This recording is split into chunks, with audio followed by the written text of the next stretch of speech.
Segment two with a friend of the show, and he's been on a couple times, Chad Q. Brown, profilebehavior.com. And as much as Chad is on the road and doing things and making things happen for coaches, teams, athletes around certainly in the United States and maybe even around the world, but we always have to kind of reload, Chad, and give us the elevator speech of what is profile behavior, what a little bit of what you're doing, not only with Purdue, and we'll get into that later, but to just kind of give us a thumbnail of what you are up to at your day job. Yeah, I mean, obviously, thank you, Alan. You know, I love being here with you, man, and proud Purdue alum. And I work as a consultant to the university, and not only Purdue athletics, which we work with all sports. Been with Matt Painter and the basketball team for over 10 years now, but really have enjoyed that relationship growing with all sports recently. But work with and advise the Purdue for Life group, the Purdue Research Foundation. Done a little work with President Chang's office. So it's awesome. I love my alma mater. We live here. My family and I live 15 minutes from campus. So but I do our business Profile is a behavioral agency. We do personality testing. But we do a lot of executive coaching, leadership training using the behavioral assessments that we've got. Some pretty cool technology that gives these behavioral tools to kids on their phone or employees, and we really try and help teams and leaders work better together. Is the simple version on this call, but it's it's definitely a consulting firm where we advise and kind of help people see what they can't see with each other and help relationships and figure out everywhere's a different puzzle. How do you get better at the people side? And that's very subjective, but our business kind of quantifies the subjective part. So hopefully that makes sense. It does make sense, and you have I have done one of your profiles. It is easy to do, and you've been kind to shake down what I'm all about, or what I think, which is not troubling at all. It just was fascinating. I love this field, and I've told you this every time. Yours is the best one, man. Yours is the best. That's right. So she's saying to everybody, but. Chad also to put on his athletic background, obviously played with Purdue football, coached with Joe Tiller. Talk about just with that experience and how that got you to this, because you certainly, from the coaching world, and God knows where we are in the world of college football these days, but it's a harried experience, even back in your day of coaching. But talk about how that you got to evolve into profile behavior. Yeah, I coached college football for 10 years. I was the young whipping boy when Joe Tiller, came on when Drew Brees actually stayed the night with me when he came onto campus. I was leaving to take a job and he was coming to campus. Like another story, another day. But that was the time I was here. And then I went to a little Division III school called Washington and Jefferson College. Side note, that was Matt Painter's first job as well. All right. Tom Ryder there too. Yeah, Tom Ryder. Yeah. We never knew each other though. I never knew those guys. And John Luckhart was the head coach, athletic director, head football coach, but he was a Purdue guy. And so he looked out for us, and in typical Purdue Nation form, they looked out for each other. They gave us an opportunity. But I went on to Dartmouth after that for a couple of years as a assistant football coach. Came back to Purdue right when Brees left and during the Orton era. But I coached for 10 years. How did I get to profile behavior? I kind of got sick of moving every 2 years is the simple answer. I went into the corporate technology space. A sports tech company in Illinois was hiring coaches. I interviewed for the job. They gave me these assessments.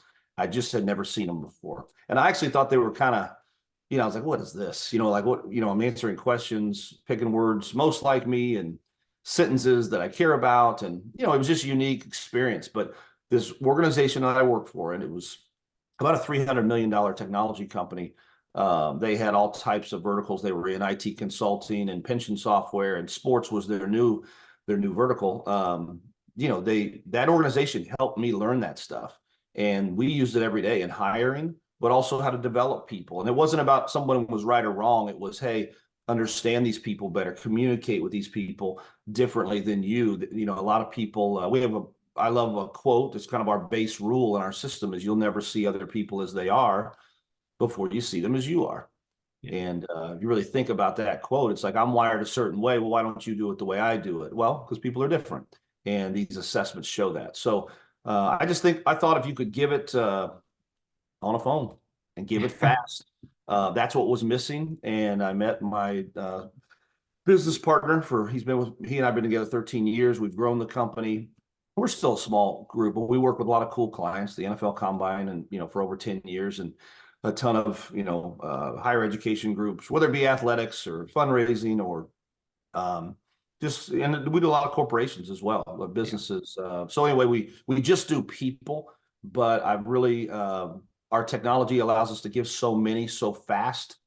It's almost like I have this degree in behavior that I've learned because I've seen so many. And then you observe people, which developed our system of we do a lot of executive coaching as well. How do people get better? Ed Cooley at Georgetown is a client. He told me, he said, I've learned that everybody needs a coach, and including this guy. We all need somebody we can lean on. And so there's a lot of that stuff wrapped up into profile. That's how I got there, though. You know what, though? Purdue and Matt Painter's been much talked about, and Chad will bristle with this comment, but Purdue had a couple down years, and Matt Painter kind of turned to a guy named Chad Brown, and Matt Painter's always been a culture guy. I mean, he had Hummel, Johnson, and E'Twaun Moore, great guys. Sure. Went through a tough spell, but you came in. You certainly had something to do, but culture is an sometimes overused word, but man, Purdue's and Matt Painter have been able to develop that, and just talk about that. He's really worked on getting the kind of guys that fit his program, and that is so much more of a challenge maybe in football, but certainly in basketball too, with the transfer portal world and not having time to evaluate guys as much. Sure. Talk about that initial experience with Matt and how that has evolved here over the last 10 years. No, I love that word. Culture is a very overly utilized term, but we know it means something, and it's a big deal. I want to say out of the gates with Matt Painter, there's this mystique that we, have helped a lot, and we have, but like, people don't understand how high of an IQ that guy has. Yeah, no doubt. I mean, he is one of the most intelligent people I have ever met in my life. And he obsesses about learning, obsesses. He reads all the time, books all summer long.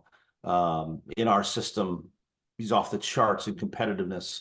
So where I go is the reason that program is where they are is Matt Painter. End of story. Because he's so dynamic. He's learned from his mistakes too. Yeah. We're this little data point that he uses it correctly, and he uses it for him. Like that's the people that do the best with our stuff are the people that use it for them. They figure out their own little art with it. And that's what he's done. But everywhere is a little different. So when the word culture comes up, I think you've got to strip culture down into some different silos, because people say it loosely. They don't say what it means. I mean, where is your morale as an organization? Well, morale's a little subjective, so I like to use the 0 to 10 scale, 10 being perfect, 0 being the worst. Well, what would your employees say? Your culture is what they say it is. Like, think about that quote. I've always liked that. Your culture is what they say it is. You can think you're a good leader and you can think you're a good coach, but what if you took a 360 or people, really, gave you feedback, what would they actually say? And so, how's morale? How's turnover? Do people stay? You know what I mean? What level of production, an output of production do you have? And if you just went down, there's a handful of silos that to me break down culture, like those three. Use 0 to 10. And I think if you or an organization can get to that 7, 8, 9, 10, you're doing some really good things. And then you really have to drill into why. So Matt, through the years, has used our tool to really look at behaviors that have worked for him, or people that are opposite of him or different than him. How can he adapt? How can he adjust when maybe he's the analytical, data-driven guy, but he's dealing with a Carson Edwards who's, extremely extroverted and fun and fast-paced, very different. But how do we make it work? Because the young man's so talented, and he uses the quote all the time: "I do what's right for Purdue. That's my job." And so he's going to do everything in his power to make the people side as best as he can. And so we did an exercise this summer with the team. I had them rank their culture, and I didn't know what would come back, but Yeah. from the players, it had a pretty high ranking, and I think it made Matt uncomfortable. I know it did, but that's part of my job too. I love the guy, and he's an amazing individual. But when I saw those kids talk about, you think about the NIL world today, our Yeah. guys could go anywhere. We got 10 starters. We don't have 5 starters. Yeah. So they could go anywhere and they could get paid a lot of money. And we take care of them, don't get me wrong, but they stay. That says a lot. Yeah, absolutely does. Without divulging specifics, maybe, but talk about, you've got, I've talked about certain guys in this team. Zach Edey is very, seems to me to be very consistent. Yes, he is. That may be the biggest understatement of all. You've got a Fletcher Lawyer, you've got a Mason Kelser, all different personalities, but as a unit, they seem to meld well together. But as you compare them to some other teams, is that in fact reality? I mean, obviously, what they're doing on the court speaks for itself. We get that, but just from that personalities of guys, do they have that right amount of competitiveness? Maybe even nastiness to do what they need to do, in your opinion? Yeah, I mean, it's the most coachable team that I've ever seen have. I think that's the biggest. He's such he's so good with the details. And we have clients in men's basketballs might be half of our revenue, as far as our company goes. So we, Mike White at Georgia, or Porter Moser at Oklahoma, or Micah Shrewsbury at Notre Dame, Ed Cooley at Georgetown. These are all clients of ours. And in the summertime, I've asked, I do a lot of programming, and I've asked those guys, who's the best X and O guy that you're around? And I actually am not teeing it up for them to say Matt. I'm just curious. Like Porter Moser, Oklahoma, actually, came from Loyola to there. He gets a lot of praise with that. But Matt's always in the top 5. They all know how great he is. But you need these detail-oriented personalities, behavioral styles. So they're off the charts in competitiveness, high coachability. They're detailed. None of them are perfect. You know what I mean? Like we're a tool, right? There's more to people, like the way someone, Alan, where you grew up, and how you were raised, and the nurturing you got. There's nature and there's nurture. That stuff matters, and that's not in an assessment. So you have to look at this formula of people. But he's done an awesome job of filling holes too. Like Jenkins last year was a really good puzzle piece. But then Lance Jones has turned out to be, even another another level up. So he's done a really good job filling in those holes. And the kids are just really coachable. They're really competitive. And I mean, you mentioned with Zach, they all have a level of consistency to them. They all have their nuances, but there is that baseline that really fits Matt. They're good kids. They want to be here. They want to be at Purdue. They want an education. And I may shoot myself in the foot when I say this, but I've told people nationally, like, Purdue is one of the few teams that's built not to transfer. I think about that. Like, I go, like, there's a team we work with in the SEC. I won't say who it is. I mean, there's 9 new dudes there.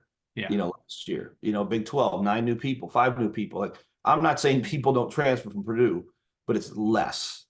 Does that make sense? And that's by design. But Matt will never say that. And Matt, he's just too humble. He believes in his people. But we have good people at Purdue, and there's just so many awesome things that, Purdue for Life and John Purdue Club and all these places, they do so much in the fundraising side, and obviously the donors and the alums, they give Purdue this back end ability to do so many things because the financial support is unreal at Purdue. Man, this could be a 2-hour show if you and I were allowed to do that. But it's the perfect segue into what you are doing in the Forging Ahead campaign. This is, and tying even more. The athletic department, John Purdue Club, has identified that. It's an interesting storyline. You talk to Tim House, who's the head of the John Purdue Club and one of the executive associate athletic directors. You talk about that need for retention, because to me, in the crazy world of the transfer portal, anybody can go anywhere. It seems to me Purdue's goal is to try to make it so kids don't leave, not just in men's basketball, but everywhere, because it's a great environment. But talk about that campaign and your role in that, and maybe how you get from point A to point B to so that all programs are in that as much in that situation as they can be. Yeah, I mean, when Michael Binsky got here, I forget how many years ago, 2016, yep. 2016. I met with him, and Matt put me in front of him right away and said, "This is what we do." And Mike was great, and he was like, "We, the sports can choose to work with you. I'm not that type. I'm going to let our sports use tools they want to use." He's a great leader. He's so strategic. He's so political. I'll even call him powerful. Like, the guy knows, he's so tied into it's what we want at Purdue, right? But after a while, I think they, 4 or 5 years into this thing, into his tenure, they sat around and said, how can we continue to gain a competitive advantage? And you can invest, you can go raise money, you can do training tables, you can do facilities, you can do all these things people have done for 100 years to move the needle. Oregon makes the huge initiative of facilities and fingerprint locker rooms and iPads, and everybody's trying to gain an edge, right? And so Tim House, I mean, I want to give him credit. I think he sat around the table with those guys and said, "Listen, how can we get better on the people side?" He said, Matt's been using the profile tools for a while, and Chad's an alum, and, like, how can our other sports? And they came to me and said, we have this idea to, kind of put you front and center, start working with all sports, show our alumni and the university how creative and innovative we're going to be. They know it's not going to, flip a switch tomorrow and all of a sudden we're winning national titles every, in every sport, because it takes time to get the right people, use the tool in recruiting. Every coach has to kind of figure out, their way of using it. Where Tony Ersland at wrestling is doing an unbelievable job, and Coach Goff with baseball, we had a program with them last night. He's doing an awesome job. Both golf teams are all in, and they've been, using it. And everywhere's a different puzzle, but they are all, trying to become more scientific with their people. That's where I want to give them a lot of credit. And that's all from Mike and Tim. And then, the senior administration there have been super supportive. Ken Halpin and all the guys, all the team that works with Mike every day, just been awesome. And so it's a lot of work, but they're really kicking it off. And so the last thing I'll say is they're letting the alum know. They're letting the people that support Purdue is, we are trying to be different. We need you to get behind us.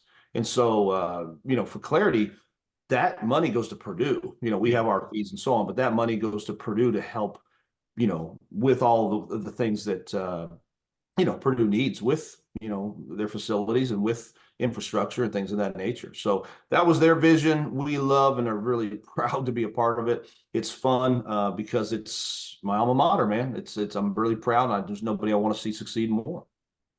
You had an coaching experience in Dartmouth, the Big Green, and yet they're now kind of the focal point of the current craziness or change. I don't know if it's just that, I'm a little bit older and maybe I need to adjust more. But talk about not only the Dartmouth decision, but just its role and the psyche of student athletes, and what we've talked about retention. We've talked about NIL and quote unquote pay for play, but how do coaches and teams deal with that, and maybe even use your tool to figure out, all right, these are guys that may stick with us, or these guys are motivated by certain things. And then lastly, Chad, where the heck do you see all this going? Well, I mean, just let's cut to it. No matter how you feel about this world, ladies and gentlemen, we are in pay for play. Yeah. End of story. From here forward, we are in pay for play. And so in some way, shape, or form, if you don't want to get on that train, you will be left behind. People already have been. There were athletic directors that it's going to go away. It's going to change. No way it sustains. All due respect, it's not. If you can go onto YouTube and watch the Senate hearing, that was a 2-hour hearing where the panel was Charlie Baker, the head of the NCAA. You had Jack Swarbrick, the former AD at Notre Dame. You had the athletic director at St. Joseph's. You had the head of the athletic union was there. There was a gentleman, I forget his name. He's the head of one of the biggest collectives. He actually oversees Ole Miss's collective, but there's 25 other schools there. There was a student athlete on the panel. The new Big Ten commissioner was on that panel. So that's who's sitting in front of our our nation's leaders, and they're talking about trying to figure out how to put this all and get some structure around it. Because, like, for example, the state of Missouri, they passed a law where you can pay high school kids. So as long as you're going to go to a school in state, we can pay you in high school. Nobody else is doing that. So there's no uniformity with each state. That's an example. So what Dartmouth did is, and this is the way I see it. It's an opinion. I worked there for a couple of years, but it's not about Dartmouth. It's about the Ivy League. When the Ivy League's always been, we're going to be first. We're going to look at the student athlete. It's academics first. I actually don't know if what they did is a trigger to tell the rest of the nation to do it. I just, when COVID hit, the Ivy League shut down first. They've just always been that way. And so I just believe that they're trying to be proactive in that area. They've always, you know what I mean, and give them credit. But this committee, these oversight committees that where the Big Ten and the SEC have just come together, that's what's going to happen. And they're going to, I know enough to be dangerous for the next year. They're going to sit back and they're going to look back, and all the smart people are going to get in the room. And if there's no needle moved from the NCAA on uniformity or from, the government, my prediction is the Big Ten and the SEC are going to turn into the AFC and the NFC, and they're going to do their thing. I don't have proof of that. I know talk to enough people that that's where it's going. But do you remember the YouTube video? It was just a clip. It was an interview with Chip Kelly at UCLA. Right. He kind of came out. He's like, we got a lot of smart people out there. Why can't we get them all in the room and figure out a solution? In my opinion, I think that video that went viral, kicked everybody in the butt, and they just did it. So there's more to come. But that's what I think. What Dartmouth did is proactive. I just don't know if that's what's going to happen because there's too much Wild West still. There's too much Wild West. Really interesting insight. I really hadn't thought about that. That yes, the Ivy League has chosen to be first. They really don't. I don't say that they don't care what everybody else does, but they do care what they do. Oh yeah, really, really good. All right, the event of the year. You thought I was going to mention Purdue, Indiana on Saturday night. Now that is the event of the year, Matt. It will be fun. But the other event of the year is Sunday in the Super Bowl, and again, I know you've worked with a lot of these guys, and this is not a gambling show, but just talk about a Patrick Mahomes, who I think you've had some, and also I don't know whether you have with Brock Purdy, but talk about what you see, not only just in the game, but these are two phenomenal organizations first and foremost. And probably put on a heck of a show on Sunday night after Purdue fans. Hopefully, if you're a Purdue fan, you can be in the glow of a win over Indiana. But talk about just that, and working with an NFL type guy and that type of person. Mahomes, again, an unbelievable personality, but also kind of delivers on the field too. Yeah, absolutely. Well, we're really excited for the people in Bloomington to come up this Saturday. Welcome them with open arms. We're right? gonna welcome them. Come on up. We got something for you. But on the Super Bowl, I appreciate you asking. Patrick Mahomes is in our system, and so is Brock Purdy and a lot of those guys, and Keena Turner, who oversees operations for the 49ers, is a friend, but great player here at Purdue. He was proactive with us probably 8-9 years ago. So I know enough about that organization. They do a lot of great things, developing people. Mahomes is just physically talented. Like, that's the thing that, take the personality, all these things out the window. There's Sean Payton has told stories where they went to watch him work out, and Sean Payton, this is the Bill Parcells disciple, had never seen anybody throw the ball, and contort his body like that guy. And and he's obviously been to multiple Super Bowls. He's just, one of those unique talents that's hard to go against, right? But what both organizations have done, John Lynch, he started 4 or 5 years ago as the general manager of the Niners, and they built it from the draft. I mean, if you watch how they built it from the draft, like people talk about doing. Not everybody stays with it, but he did. And then it's amazing. I think quarterback stories are amazing because too many, like Brock Purdy, Russell Wilson, Dak Prescott, these guys have come from fourth round or below, and through a lot of grit and work and competitiveness and love of the game like that. Just not trying to sound like a self-help book, but like they succeed. And Garoppolo leaving and all these different things have to happen for Purdy to be there, but all he does is continue to win. So it's really going to be an awesome game. I probably lean Kansas City a little bit just because of the quarterback and because of Andy Reid. But it'll be a good game. They're both so well run. And Kyle Shanahan, what I think he does is amazing. And I'll be honest with you, I think Purdue University, we only had 1 year under Ryan, but Graham Harrell, when I watch Graham Harrell run our offense, he is so creative in how he runs the football. And, I know we still need some more horses, and, some of you Purdue fans may be frustrated a little bit with the results, but he is unbelievable with how he runs the football. But Shanahan does it the best in the NFL, and just being creative on how to rush the football. And I think that's where they're really elite. So it's going to be an awesome game. If you're making me answer, I'm leaning to the Chiefs by 3. So we'll see. I can't bet again, and I'm not betting. But if I was, I can't bet against Mahomes. I didn't say that word. He is.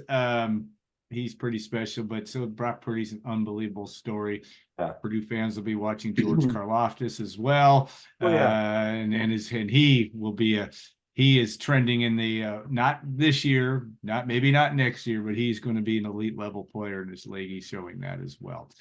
Every time you get on this show, I have 47 more questions I want to ask. That we will say that because we didn't talk about Ryan Walters in football. We'll do that again if Chad's good enough to join us in the fall.